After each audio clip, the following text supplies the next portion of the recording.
tell some of you, we've been here for 10 years at this location. We started with 3 employees, my wife being one of them. Very, very humble beginnings. I mean, people always ask us why we put the word salon on the front of the storefront.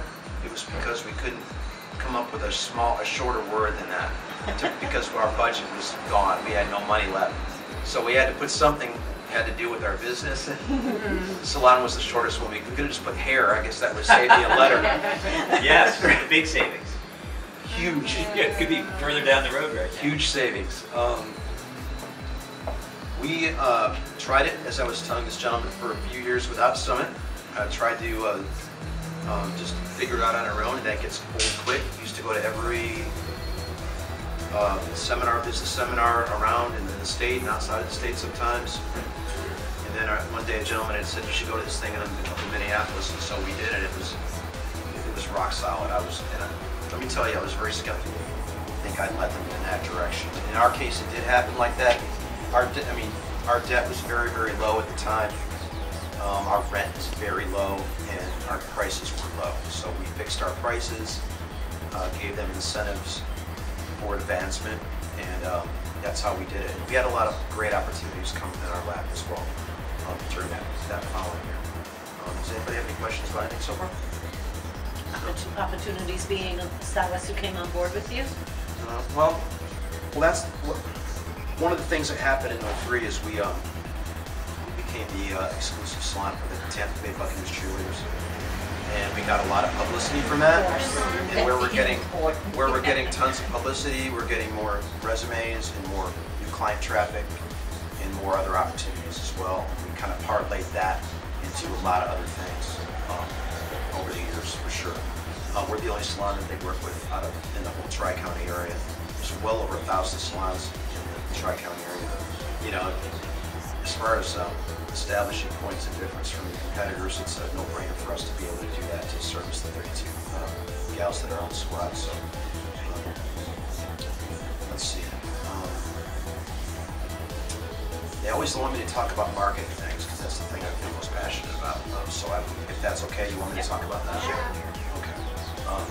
I'm really, really heavily into, this is no particular order, I'm shooting up, really into community involvement, really into maximizing your marketing budgets, really into FaceTime in the community, giving back to the community, charity. I think people that make the mistake of thinking they can do business the same ways they used to do it 10 years ago are going to find themselves a casualty, unfortunately. I feel like we can't do enough with the community if we sincerely, embrace the community. They're going to embrace us back, and that's always been our thinking. Can never be taken away from you.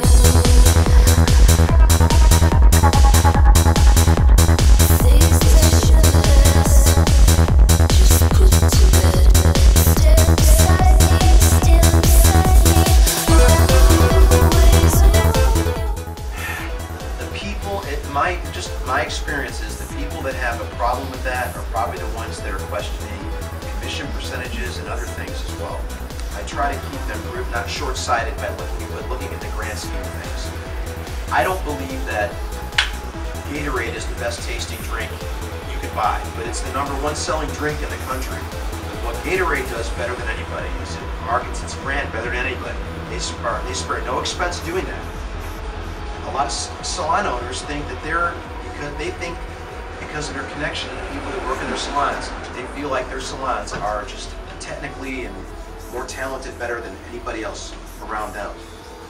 And I don't agree, because I think, like, in the almighty battle for market share for the new client, it's up for grabs. And if you're presenting yourself in all the ways people can get information these days, through handheld devices and otherwise, it's like the more credentials, the more credibility you have, and the better you present yourself through what I'm talking about, you stand the best chance of getting first dibs on the guest, which means 33% of the time you're going to keep them, and so on and so forth. That's just my feeling about it. I don't know if I answered your question. direct mail? Is there anything like that, or is most things strategic? I don't believe in door hangers or flyers and wiper blades because I think if I was selling pizzas or carpet cleaning, I would probably do that. I don't personally believe in that because I have people come in my neighborhood, which is a gated community, and put a door hanger on my home, and I get offended by that because it's got no soliciting all over the house. So I don't. That's just me. Okay. It's just my preference thing. But we do direct mail. We do print ads. We're not on television or on radio. Most of the interest we get generated from like news stories, local news stories. We get articles written on us galore. Internet presence for sure. What else? When you started that whole thing, you said you know stylist, your wife is a stylist? Yes, yes. She What? retired 2 years ago. So you had another stylist on staff? You said you the three of you. She was one of the three, yeah. So she's. So how did you get your staff to commit to doing all those marketing things on their days off? That's a great question. Here's how I present it to him. Someone yesterday asked, how do you get them to do the Buccaneers cheerleaders' hair for free? Here's the reason why. It's my belief, and maybe I'm just really good at selling it to them. I don't know. I believe it, and I'm sincere about it, and passionate about it. Publicity equals higher new client guest traffic. The only reason we are involved with them is for new guests. At the point where we're not getting publicity, therefore not getting the higher new client traffic, that relationship with that organization is finished. It's done. And if we're getting higher new client traffic, they stand to benefit from that. If we're getting 100 new guests a month or 40, we don't go on a rotation or anything like that, but we ask a series of multiple questions to try to place them with the appropriate styles like most of you do. But they stand to benefit from that. So that's the way I've always presented it to them, and I've never had anybody question it. Did you pay them for it?